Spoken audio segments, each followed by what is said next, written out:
Hello दोस्तों, एक बार फिर से वेलकम है आपका।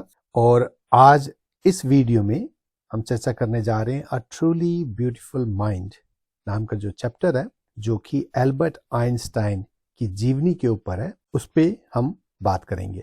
तो बहुत ही इंटरेस्टिंग, बहुत ही मोटिवेशनल किस्म की ये स्टोरी है। और इस स्टोरी में एक जो खास बात है वो ये है, जैसा कि कहा जाता है ना कि होनहार बिरवान की होत चिकने पात, कि जो अच्छा पेड़ उगने वाला होता है तो छोटे में ही उसके जो पत्ते होते हैं वो बहुत चिकने होते हैं, बहुत साफ सुथरे होते हैं। इसी तरह एक दूसरी कहावत भी है कि पूत के पांव पालने में ही दिख जाते हैं। जो बड़ा होके बहुत सफल होने वाला है उसके पैरों को देख के बचपन में पता चल जाता है कि ये जो है बच्चा आगे जाके बहुत बड़ा होगा। लेकिन इस कहानी में जो अल्बर्ट आइंस्टाइन की स्टोरी आज हम देखने जा रहे हैं उसमें आपको इससे उल्टी बात मिलेगी। और शायद इस कहानी का मैसेज भी यही है, ऐसी कोई बात नहीं है कि पूत के पांव पालने में दिख जाते हैं। जिसे करना होता है वो बाद में भी जाके अच्छा ही करता है। तो जरूरी नहीं है कि बचपन में कोई अगर होनहार है वो बाद में भी जाके होनहार ही रहे, और ये भी जरूरी नहीं है कि बचपन में कोई होनहार नहीं है तो बाद में भी जाके वो वैसा ही रहे। और कुछ इसी तरह की बातें आपको इस स्टोरी में देखने को भी मिलेंगी। तो चलिए शुरू करते हैं। एल्बर्ट आइंस्टाइन का जन्म 14 मार्च 1879 को उल्म में हुआ था, जो जर्मनी में है। बचपन में इनमें ऐसी कोई बात नहीं थी कि ये बड़े होकर इतने बड़े वैज्ञानिक बनेंगे। यहाँ तक कि इनकी माँ को भी लगता था कि ये एक फ्रीक या सनकी किस्म के बच्चे थे। और इनकी माँ को इस बात से भी चिंता होती थी क्योंकि इनका सर जो था वो बहुत बड़ा था। 2.5 साल की उम्र हो चुकी थी इनकी, लेकिन इन्होंने बोलना शुरू नहीं किया था। और जब इन्होंने बोलना शुरू किया तो ये हर बात को 2 बार कहते थे। ये दूसरे बच्चों के साथ भी घुल मिल नहीं पाते थे और इसलिए बाकी बच्चे इन्हें बोरिंग ब्रदर कह के बुलाते थे। इनको मशीनी जो खिलौने होते हैं वो बेहद पसंद थे। और जब इनकी बहन माया का जन्म हुआ तो इन्हें लगा कि इनके घर में एक खिलौने ने जन्म लिया है, और इसलिए इन्होंने अपनी माँ से पूछा कि इसके पहिए कहाँ हैं। क्योंकि इन्होंने देर से बोलना शुरू किया था तो उसके बारे में एक जोकिंग टाइप का प्रसंग भी है। कहा जाता है कि इनके माता पिता बहुत परेशान थे कि ये बोल नहीं रहे थे। और एक दिन ये सब डिनर टेबल पे बैठे हुए थे कि अचानक इन्होंने कहा ये सूप बहुत गर्म है। और जब माँ बाप ने पूछा कि आज तक तुमने कभी बोला क्यों नहीं, तो इन्होंने कहा अब तक सारी चीजें ठीक ठाक थी तो बोलने की कोई जरूरत ही नहीं पड़ी। एक बार इनके पिता ने जब इनके एक हेडमास्टर से पूछा कि बड़ा होकर आइंस्टाइन को किस पेशे में जाना चाहिए, तो उसने कहा कि कोई फर्क नहीं पड़ता क्योंकि इसे किसी भी पेशे में सफलता नहीं मिलेगी। बाद में उस हेडमास्टर ने, आप सोचिए कि अपने आप को कितना कोसा होगा। अपनी माँ के कहने पे इन्होंने 6 साल की उम्र से वायलिन बजाना शुरू किया और बाद में वो इतने अच्छे हो गए उस वायलिन में, और इस चीज को उन्होंने पूरी जिंदगी सहेज के रखा। मतलब ये वायलिन बजाते ही रहे। और ऐसी बात नहीं है कि इनकी सारी चीजें अच्छी नहीं थी, ये पढ़ाई में बहुत अच्छे थे और म्यूनिक के एक हाई स्कूल में ये पढ़ने गए। लेकिन इस स्कूल में जो एटमॉस्फेयर था, जो डिसिप्लिन था, वो ऐसा था जैसे कि आर्मी की रेजिमेंट में होता है।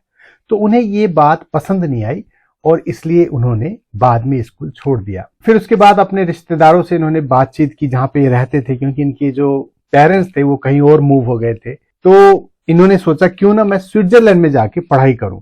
और ये स्विट्जरलैंड के उस हिस्से में पढ़ने के लिए गए जहां पे जर्मन बोली जाती है। और इसका कारण ये है कि स्विट्जरलैंड में 3 जो है मेन लैंग्वेजेस बोली जाती हैं।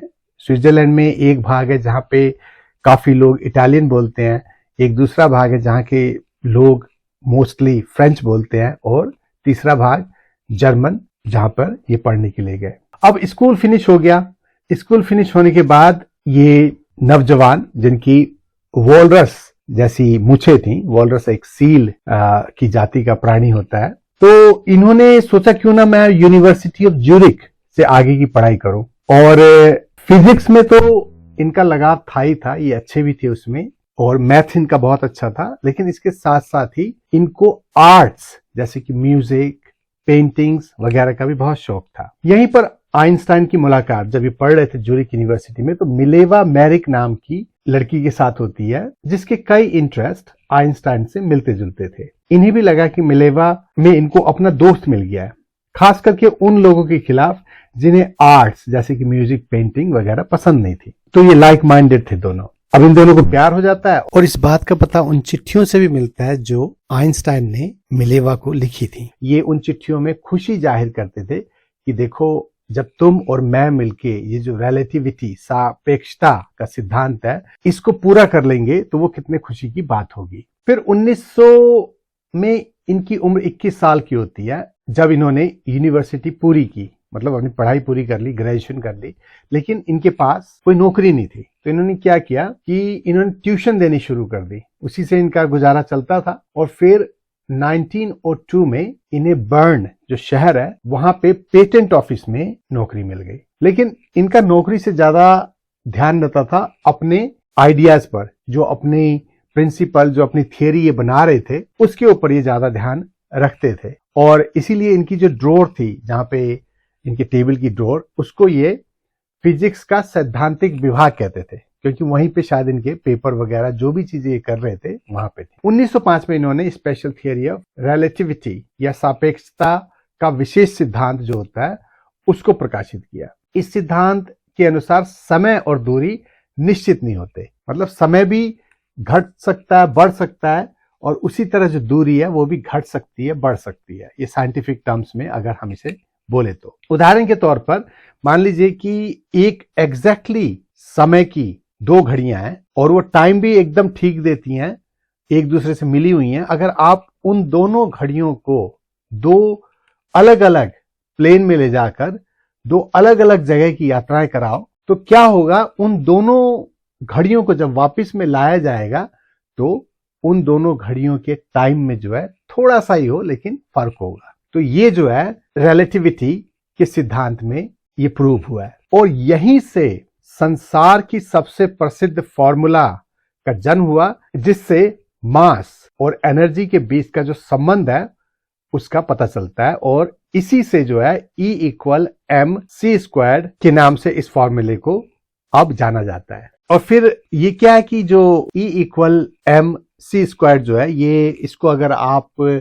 साइंटिफिकली बताने की कोशिश करो, इसका जो सिद्धांत है बताने की कोशिश करो, तो काफी जो है मुश्किल होता है। तो इसी प्रसंग में एक बार आइंस्टाइन ने फिर इसे जोकिंगली कहा था कि रिलेटिविटी का सिद्धांत कुछ इस तरह का है कि मान लीजिए आप किसी सुंदर लड़की के साथ 2 घंटे बैठते हैं, तो वो जो समय है 2 मिनट की तरह लगता है, बहुत जल्दी खत्म हो जाता है। लेकिन वही 2 मिनट आपको अगर किसी गर्म चूल्हे के ऊपर बैठना पड़े तो वो 2 मिनट आपको 2 घंटे से ज्यादा लगेंगे। तो इस तरह से जो है इसको इजीली उन्होंने डिस्क्राइब करने की कोशिश की थी। अब आइंस्टाइन जो है मिलेवा से शादी भी करना चाहते थे, पर उनकी मां इसके खिलाफ थी, और उसके कारण ये थे कि एक तो मिलेवा बहुत ही इंटेलिजेंट थी, और दूसरी वो भी किताबों में खोई रहती थी, जैसे कि आइंस्टाइन खोए रहते थे। तो इनकी मां को लगा, हाँ एक बात और भी थी कि वो इनसे 3 साल बड़ी थी, तो इनकी मां को लगा एक तो ये बड़ी है उम्र में, उसके बाद ये भी इसी तरह किताब से चिपकी रहेगी, तो इनकी शादी का कोई मेल बनता नहीं है, तो इसलिए वो इसके खिलाफ थी। लेकिन 1903 में इन्होंने उससे शादी की, और फिर इनके 2 बेटे भी हुए। लेकिन कुछ सालों के अंदर ही क्या हुआ, इनकी शादी के बीच में दरार आने लगी, और 1919 में इन दोनों का तलाक हो गया। लेकिन उसी साल आइंस्टाइन ने अपने कजन एल्सा से शादी कर ली। 1915 में इन्होंने जनरल थियरी ऑफ रिलेटिविटी या सापेक्षता का सामान्य सिद्धांत को प्रकाशित किया। ठीक है, इससे पहले इन्होंने स्पेशल रिलेटिविटी का किया था, इस बार इन्होंने जनरल थियरी ऑफ रिलेटिविटी का प्रकाशन किया। और ये सिद्धांत ये बताता है कि ग्रेविटी, या जिसे हम गुरुत्व आकर्षण कहते हैं, उसको इन्होंने और ज्यादा परिभाषित किया। न्यूटन ने तो निकाला हुआ था अपना, लेकिन न्यूटन के सिद्धांत को इन्होंने गलत बताते हुए इस सिद्धांत को प्रकाशित किया था, और ये इतना सटीक और सही था कि इस बात का प्रमाण 1919 के उस ग्रहण से भी मिला, जिसकी भविष्यवाणी आइंस्टाइन ने पहले ही कर दी थी कि कैसे जो स्थिर तारे हैं उनसे आया हुआ प्रकाश सूर्य के गुरुत्व आकर्षण क्षेत्र से विस्थापित होगा या मुड़ जाएगा। तो ये फिर अगेन आपको बहुत ही साइंटिफिक तरह की चीजें हैं, इसके लिए एक अलग से वीडियो बनाने की जरूरत पड़ेगी। तो अगर आप मोटा मोटी तौर से इसे समझें तो ये जो दूसरा सिद्धांत था जिसमें इन्होंने गुरुत्वाकर्षण या ग्रेविटी के सिद्धांत को एक नई खोज दी। आइंस्टाइन को 1921 में फिजिक्स के लिए नोबेल प्राइज भी मिला और 1933 में जब नाजियों ने, मतलब जो नाजी थे जर्मनी में, जब उन्होंने जर्मनी पे अधिकार कर लिया तो ये जो है अमेरिका चले गए। बाद में जब जर्मनी में नाजियों को परमाणु विखंडन की खोज का पता चला, अब परमाणु विखंडन की खोज से मतलब वो उस खोज से परमाणु बम बना सकते थे, तो ये जो है सूचना नाजियों के हाथ में लग गई तो अमेरिका में जो वैज्ञानिक थे उनके बीच में खलबल हो गई कि अब तो ये भी एटम बम बनाएंगे, परमाणु बम बनाएंगे। और इस बात को लेकर इन्होंने जो उस समय के तत्कालीन अमेरिकी राष्ट्रपति थे रूजवेल्ट, उसको भी समझाना चाहा कि ऐसा है कि इस चीज को आगे ना बढ़ाया जाए क्योंकि इससे जो है मानव जाति को बहुत खतरा हो सकता है। लेकिन रूजवेल्ट ने इनकी बात नहीं सुनी और अमेरिका ने खुद वो बम बनाया और जिसे अमेरिका ने अगस्त 1945 को हिरोशिमा और नागासाकी के ऊपर गिरा दिया था और जिससे कि बहुत जितनी बड़ी तबाही हुई है वो एक आज तक नमूना है संसार में इस क्षति का। अब ये जो तबाही हुई जापान में, इससे दुखी होकर आइंस्टाइन ने एक राजनीतिक संदेश यूनाइटेड नेशन जो संयुक्त राष्ट्र संघ है उसको भेजा और उसमें इन्होंने ये पेशकश की कि क्यों ना एक ऐसी वर्ल्ड गवर्नमेंट हो जो मतलब इन चीजों को कंट्रोल कर सके। लेकिन वहां पे भी ये बात इनकी सुनी नहीं गई। लेकिन आइंस्टाइन ने जो उनकी पॉपुलैरिटी थी, जो उनका रुतबा था, उसे उन्होंने राजनीतिक रूप में प्रयोग करना शुरू किया। उन्होंने इस बात के लिए दबाव बनाना शुरू किया अपनी प्रसिद्धि को लेके, अपनी जो उनका नाम था उसको लेके, कि ऐसी ऐसी चीजें ना बनाई जाएं जिससे कि विश्व में जो पीस है, जो शांति है, उसमें दखल हो। और ये चीज वो अपने जीवन काल के अंत तक करते रहे। 1955 में जब इनकी डेथ हुई तो इन्हें एक वर्ल्ड नागरिक और एक विलक्षण प्रतिभा का धनी के व्यक्ति के रूप में इनको माना गया, इनको सराहा गया। तो दोस्तों ये था इस चैप्टर का निचोड़। तो होपफुली आपको समझने में आसानी हुई हो। कोई क्वेश्चन अगर है आपका तो जरूर बताएं, कमेंट में लिखिए, मैं जवाब देने की पूरी कोशिश करूंगा। तो आज के लिए इतना ही, मिलते हैं आपसे दूसरे वीडियो में। तो आज के लिए गुड बाय।